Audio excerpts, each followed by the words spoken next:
Corbett tiger reserve एक नई पहल करने जा रहा है। ये पहल हिंदुस्तान में पहली बार किसी टाइगर रिजर्व में किया जा रहा है। अगर ये प्रयोग सफल रहा तो आदमखोर बाघों को सुधारने में बहुत ही बड़ी सफलता मिलेगी। इस नई मुहिम का नाम टाइगर करेक्शन सेल रखा गया है।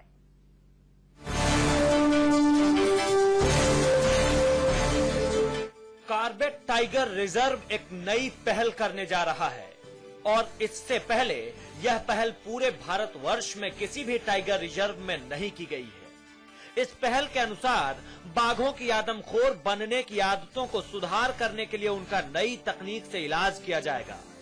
इससे बाघों के द्वारा मानव पर हमले और उनका शिकार करने की आदतों में सुधार किया जा सकेगा। कॉर्बेट टाइगर रिजर्व की इस नई मुहिम का नाम टाइगर करेक्शन सेल रखा गया है और इसकी कमान अवैतनिक वन्य जीव प्रतिपालक विजेंद्र सिंह को सौंपी गई है।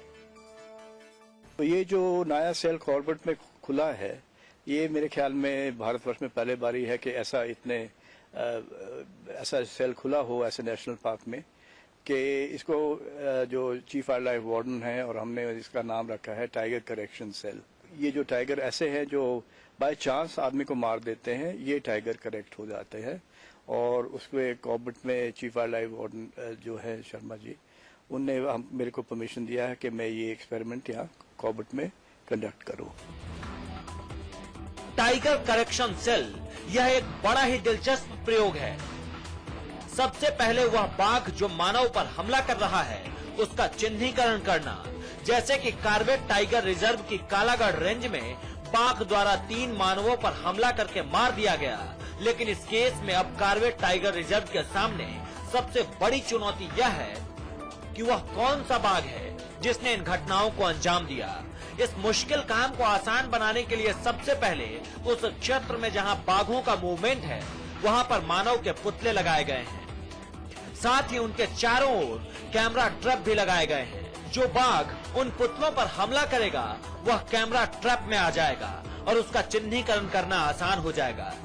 उस बाघ की मानव हमले की आदत को छुड़ाने के लिए कॉर्बेट प्रशासन ने 2 मानव पुतले बनाए हैं, जिसको उस बाघ के निशानदेही करने के बाद उसके वास स्थल पर पुतलों को रख दिया जाएगा। इसके बाद पुतलों में फेंसिंग इलेक्ट्रिसिटी से करंट छोड़ दिया जाएगा। इसमें ध्यान रखना आवश्यक है कि बाघ को किसी किस्म का कोई नुकसान न पहुंचे। इसके लिए इलेक्ट्रिसिटी तारों में वोल्टेज कम और एम्पियर काफी अधिक होगी। जब बाघ उस पुतले पर मानव समझकर हमला करेगा तो बिजली के जोरदार झटका उसको लगेगा, जिस कारण वह दोबारा उस पुतले के पास जाने की हिम्मत नहीं करेगा। इस प्रयोग से वह बाघ मानव पर भी हमला करने से बचेगा, परंतु यह प्रयोग उसी बाघ पर कारगर हो सकेगा जो पूर्ण रूप से आदमखोर नहीं बना हो, सिर्फ मानव पर हमला करता हो और फिर उसकी आदमखोर बनने की संभावना हो। हम आदमी के पुतले बनाते हैं और आदमी के पुतलों को हम, जैसे आपका इलेक्ट्रिक फेंस है, उसको एनर्जाइज करते हैं। फिर उसमें जो वोल्टेज बहुत कम रहती है उसमें कि टाइगर को भी मतलब कोई जख्म ना हो या टाइगर उससे मरे ना। जो एम्पेयरेज होती है वो काफी हाई होती है। टाइगर एक बारी वो पुतला को पकड़ लेता फिर दोबारा कभी नहीं पकड़ता है आदमी को। अगर वो टाइगर कंफर्म मॉनिटर ना हो तो उसको ऐसे बदलना संभव है। कुल मिलाकर यदि यह प्रयोग सफल रहा तो बाघों और मानव के बीच संघर्ष में कमी अवश्य आएगी और बाघों को भी कोई नुकसान नहीं होगा। इसके सफल प्रयोग से भारत के अन्य टाइगर रिजर्व में भी टाइगर करेक्शन सेल को लागू किया जा सकता है। नसीम खान, रामनगर, समाचार प्लस। बागेश्वर में महिलाओं से संबंधित दर्ज शिकायतों और समस्याओं के